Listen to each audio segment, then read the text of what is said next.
안녕하십니까. 서초구에서 생활하고 서초구에서 변호사로 일하고 있는 법무법인 최선의 정진권 변호사라고 합니다. 저번 주 영상 잘 보셨나요? 이번에는 저번 주에 이어서 입주민 생활 관련 아파트 관리와 관련한 내용에 대해서 말씀드리도록 하겠습니다. 아파트 관리 관련 법령입니다. 다음과 같이 5가지가 있습니다. 첫 번째 건축법, 두 번째 집합 건물의 소유 및 관리에 관한 법률, 세 번째 주택법, 네 번째 공동주택관리법, 다섯 번째 민간 임대주택에 관한 특별법입니다. 건축법의 경우 건축물, 건물에 관한 법률입니다. 그리고 건물의 경우에도 구분 소유권, 그 내부 공간을 소유할 수 있는가에 따라서 집합 건물의 소유 및 관리에 관한 법률이 따로 규정되어 있습니다. 그리고 그 건물이 주택이냐에 따라서 주택법의 규율을 받도록 되어 있습니다. 그러면서 또 그 주택이 공동주택에 해당하는지에 따라서 공동주택관리법이 있고 민간 임대주택에 해당하느냐에 따라서 민간 임대에 관한 특별법이 있습니다. 여기서는 공동주택관리법, 이 빨간색으로 표시된 공동주택관리법을 중심으로 제가 말씀드리도록 하겠습니다. 우리가 아파트라고 부르는 것은 건축법에 규정되어 있습니다. 건축법에 용도별 건축물의 종류상 공동주택이라고 되어 있습니다. 공동주택이라고 하면 건축물의 벽, 복도, 계단이나 그 밖의 설비 등의 전부동의 일부를 공동으로 사용하는 각 세대가 있어 하나의 건축물 안에서 각각 독립된 주거 생활을 할 수 있는 구조로 된 주택을 의미하는 것입니다. 공동주택에는 아파트, 연립주택, 다세대 주택, 기숙사가 있습니다. 이때 아파트란 주택으로 쓰는 층수가 5개층 이상인 것을 의미합니다. 그런데 이때 1층의 전부를 필로티 구조로 하여 주차장으로 사용하는 경우에는 필로티 부분을 층수에서 제외하도록 되어 있습니다. 의무관리 대상 아파트에 속하는지 이것을 판단해야 합니다. 의무관리 대상이냐 비의무관리 대상이냐는 300세대 이상인지 150세대 이상으로서 승강기가 설치되었는지 중앙집중식 난방 방식을 사용하는지 그리고 주택 외 시설과 주택을 동일 건축물로 건축한 150세대 이상의 건물인지를 판단해야 합니다. 이걸 통해서 본다면 300세대 이상이라면 무조건 의무관리 대상이고 150세대 이상이면은 승강기가 설치되었거나 난방 방식에 따라서 그리고 주택 외 시설이 함께 있는지에 따라서 의무관리 대상이 되는지를 알 수 있습니다. 의무관리 대상이 된다면 다음과 같이 입주자 대표회를 반드시 구성해야 되고 관리사무소장을 반드시 주택관리사 자격증 있는 사람을 해야 되며 외부 회계 감사 의무가 있어 횡령이나 배임 등의 문제가 쉽게 발생할 수가 있고 관리규약을 반드시 제정해야 됩니다. 입주자 대표회에서 정하는 관리규약이라는 것이 있습니다. 관리규약은 공동주택법을 보면은 특별시장이 공동주택의 관리 또는 사용에 관하여 준거가 되는 관리규약을 준칙을 정하도록 되어 있고 입주자 등이 관리규약의 준칙을 참조하여 관리규약을 정하도록 되어 있습니다. 그렇기 때문에 서울시에서는 서울특별시 공동주택관리규약 준칙이라는 것을 제정해 두었습니다. 공동주택 관리규약 준칙을 본다면은 이것만으로 우리 아파트가 대략 이런 것들이 정해져 있겠구나라고 알 수 있는 것입니다. 그 다음으로 여러 가지 생활에 관한 문제들 중 주차권 문제에 대해서 말씀드리도록 하겠습니다. 먼저 주차권에 대해서 알기 위해서 법과 준칙에 있는 내용들에 대해서 한번 살펴보도록 하겠습니다. 제5조 공용 부분에 포함되어 있습니다. 공용 부분이라고 하면 우리가 전용 부분이 아니라는 것이고 그 말인즉슨 나의 소유의 대상이 아니라는 것입니다. 그렇기 때문에 우리가 그것을 함부로 할 수가 없다는 내용입니다. 그리고 주차장 관련해서 경비원 등 근로자는 공동주택 단지 내 도로 및 주차장 차량을 통제할 수 있다는 것입니다. 우리가 경비원의 조치에 대해서 함부로 불복을 한다면 그것이 관리규약상 조치를 또 받을 수 있다는 의미이기 때문에 경비원의 안내나 조치에 대해서는 최대한 수긍하는 것이 옳다는 것을 알 수 있습니다. 그리고 관리주체의 동의, 입주자의 신청에 대한 동의에 관한 규정도 있습니다. 이때 보시면은 주차구역 외에 주차하여 통행을 방해하는 행위, 차로에 물건을 적재하거나 자동차를 주차시키는 행위가 있습니다. 최근에 아파트 주차장에서 텐트를 설치하여서 사는 경우가 있는데 이때 만약에 입주자가 그것에 동의를 받지 않았다 이렇다고 한다면은 그분의 경우 관리규약에 따라서 조치를 받을 수도 있었을 것입니다. 다음으로 주차시설의 사용 및 차량 운행에 관해서 말씀드리겠습니다. 주차시설의 사용 및 차량 운행 방법에 관한 규정을 보면은 벽면 또는 화단에 접한 주차 공간에 주차할 경우는 전면 주차를 해야 된다. 물세차 또는 과도한 정비 등 행위를 할 수 없다. 특정 공간을 특정인이 계속해서 사용할 수 없다라고 되어 있습니다. 우리가 보통 아파트에서 주차를 이용할 때 마음대로 주차하는 경우가 많은데 사실은 주차 방식도 이런 식으로 제한이 있을 수 있습니다. 그리고 물세차 동안 과도한 정비, 그리고 이런 규칙 위반에 대해서 흔히 하는 거는 경고문을 부착하고 여러 번 경고문을 부착한 경우 이후에 견인 조치까지 할 수 있도록 되어 있습니다. 그렇기 때문에 우리가 이런 규칙을 잘 지켜야 되고 경고문을 부착한 이후에는 견인 조치까지 당할 수 있다는 것을 염두에 둬야 될 것 같습니다. 이제 앞서도 잠깐 말씀드렸지만은 최근에 또 문제가 되는 것이 중고거래 사이트를 이용해서 내 주차권을 판매하는 경우가 종종 있습니다. 주차장은 공용 부분이기 때문에 내 것이 아닙니다. 그렇기 때문에 형법상 횡령 배임죄가 문제가 될 수가 있습니다. 이래가지고 처벌을 받은 사례는 이제 없는 듯 합니다만 제 생각에는 처벌할 수 있을 것이라고 생각이 듭니다. 판매 받으신 분은 외부인이기 때문에 외부인이 와서 우리 아파트 내부로 주차장 이용하는 것까지는 문제가 안 되지만은 화장실이 급하다는 등의 이유로 아파트 내부로 들어올 수가 있는데 건물 내부로 그런 경우에는 주거 침입죄로 처벌되실 수도 있습니다.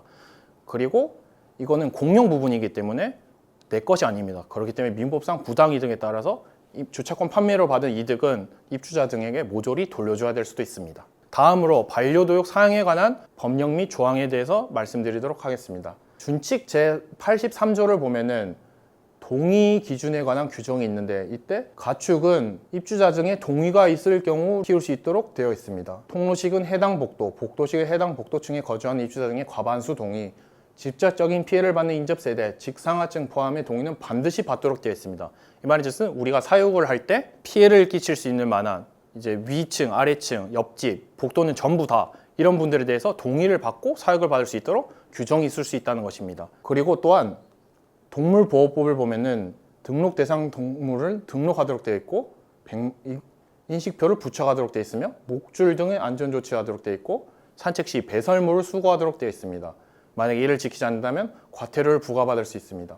그렇기 때문에 우리 아파트에서 반려동물 관련해서 문제가 생겼다. 그런다면 관리규약을 보시고 동의 규정이 있는지 그리고 그 동의 규정에 따라서 그 키우시는 분이 받아야 될 분들에 대한 동의를 받았는지를 확인하셔야 됩니다. 그리고 그 확인을 받지 않으셨다면 관리규약상 앞서 말씀드렸다시피 경고문 부착 같은 게 있을 수가 있고 공고문에 소음 관련 조치를 하라 아니면은 집에 어느 구역에서만 키워두고 다른 어린이가 있는 그런 구역에는 오지 말아 달라 이런 식으로 조치를 할 수가 있고 그리고 이런 과태료 규정이 있기 때문에 이에 따라서 관서에 고발하는 방식이 있을 수 있습니다. 만약에 반려동물 키우시는 분이 임차인이라고 한다면은 우리가 임대계약 해지를 하고 집을 비워달라고 할 수 있습니다. 이는 법원에서 인정해준 수단이니 그분이 임차인이라고 한다면은 임대인에게 이런 방식으로 조치해달라고 신청할 수도 있을 것 같습니다. 공고문, 경고문을 부착하는 것입니다.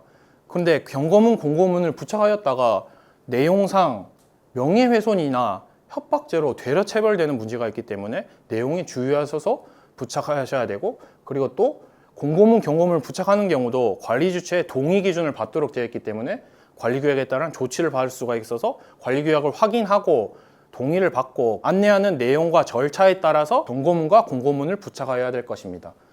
그리고 민사상 조치로 사육금지 청구를 하는 경우가 있는데 법원에서는 사육금지를 하는 것은 이제 기본권에 대한 이제 과도한 제한이다 봐서 못 키우게까지 하는 것은 금지하는 것 같습니다. 그렇기 때문에 키우는 것을 막을 수는 없다는 게 현재 상황입니다. 대신 그 반려동물이 누구한테 오지 말라, 어느 지역에서만 있어야 된다라는 접근 금지 청구를 하는 경우가 있고 그리고 반려동물로 인해서 시끄러워서 층간소음이 생겼다거나 다쳤다거나 아니면 청소비가 너무 많이 든다, 이제 배설물로 인해서 손해배상할 수가 있습니다. 마지막으로 층간소음 문제에 대해서 말씀드리도록 하겠습니다. 층간소음은 층간소음 규칙이라는 것이 있는데 이때 보면은 공동주택의 층간소음의 범위는 입주자 또는 사용자의 활동으로 인해서 발생하는 소음으로서 다른 입주자 또는 사용자에게 피해를 주는 소음으로 한다.